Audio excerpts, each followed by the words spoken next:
SSC Bharat में केंद्र के जितने भी विभाग और मंत्रालय, वैसे देखो गिनती में 65 के करीब बैठते हैं सभी अगर जोड़े तो। अब ये इसमें सभी में क्या करते हैं, जैसे भर्ती निकालते हैं, वैसे एसएससी 9 से 10 भागों पर भर्तियां कराती है। ठीक है, नंबर 1 तो हो जाता है भाई सीजीएल। सीजीएल क्या करती है, हर इन विभागों में क्या है, आपको ऑफिसर बना के भेजती है। क्या ऑफिसर बना के, ऑफिसर के जस्ट नीचे जरूरत पड़ती है भाई स्टेनो की, तो फिर निकाल के देती है दूसरे नंबर पे स्टेनो की। ठीक है, क्या निकालती है भर्ती, स्टेनो।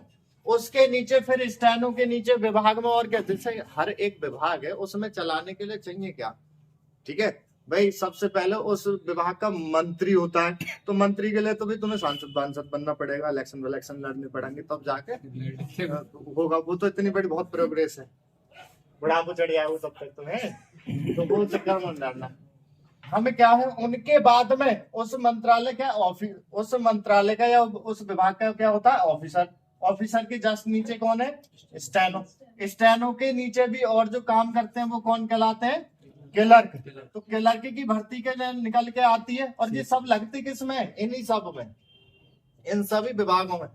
हर विभाग मंत्रालय की मेरिट अलग अलग रुक जाती है, जैसे नंबरों के ऊपर। ठीक है, तो भर्ती क्लर्क की किससे आती है, तो हो गई स्टेनो की। क्लर्क की आती है CHSL करके, CHSL। ठीक है, या इस भर्ती का नाम आता है 10+2 नाम से आता है। किससे, 10+2 नाम से आता है।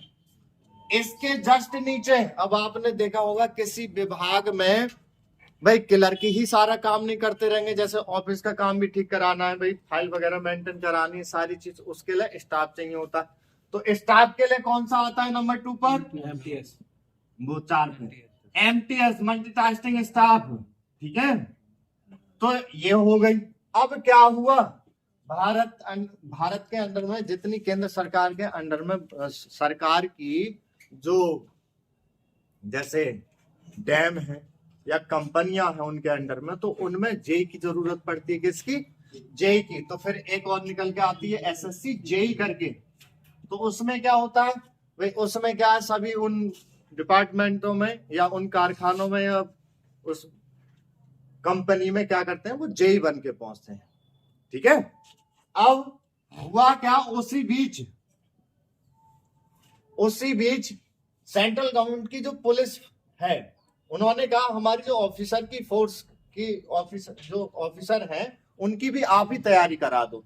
तो एक और आती है एसएससी सीपीयू। ठीक है, अब उनके बाद में क्या होता है कि अपने भारत के जितने भी अर्धसैनिक बल हैं, ठीक है, उनके खुद के रिक्वायरमेंट बने हुए हैं। वो ऑफिसर रैंक की तो तैयारी और भर्ती वो अपने रिक्वायरमेंट सेल से करा लेते हैं, पर जो जीडी पोस्ट थी ना सैनिक की, वो बड़ी भारी पड़ती है उनको करानी। तो उन्होंने क्या करा कि इस जीडी पोस्ट को भी एसएससी को ही सौंप दो।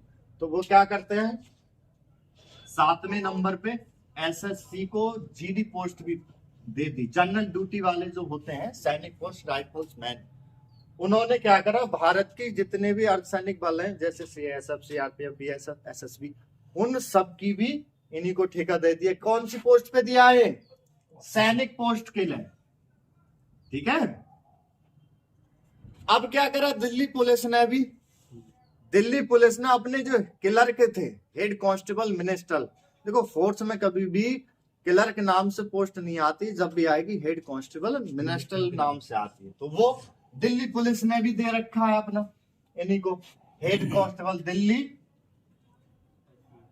दिल्ली पुलिस ने दिया है हेड कांस्टेबल मिनिस्टर के। ये इतनी भर्तियों पे कराता है। अब जैसे क्या है, बहुत से टीचर क्या करते हैं, बहुत से कोचिंग वाले क्या करते हैं, एसएससी हर कोई लिखा पढ़ा होता है अपनी कोचिंग सेंटर पर। ठीक है, बहुत से बच्चे तैयारी भी करते हैं कि हम एसएससी की तैयारी कर रहे हैं, और बात ये आती है कि आप जो है एसएससी के कौन से भाग की तैयारी कर रहे हैं। ठीक है, भाग का मतलब समझ रहे हो कि हर चीज में आप किस पे जाना चाहते हो, ऑफिसर रैंक पे, इन पे, इन पे, इन पे, किस पे, और हर चीज की तैयारी अलग अलग। मैं बता दूं आपको, हम यहाँ पर जो कराएंगे भाई, हम बता रहे हैं इसकी, एक तो इसकी शॉर्ट हैंड की तैयारी, लिखित परीक्षा की भी नहीं करा रहा हूं मैं यहाँ पर, शॉर्ट हैंड की हिंदी इंग्लिश, और इसमें टाइपिंग की, इन भागों की हम तैयारी कराते हैं। कहने का मतलब है ये जो सेंटर है आप लोगों का स्पेशल शॉर्ट हैंड टाइपिंग का है।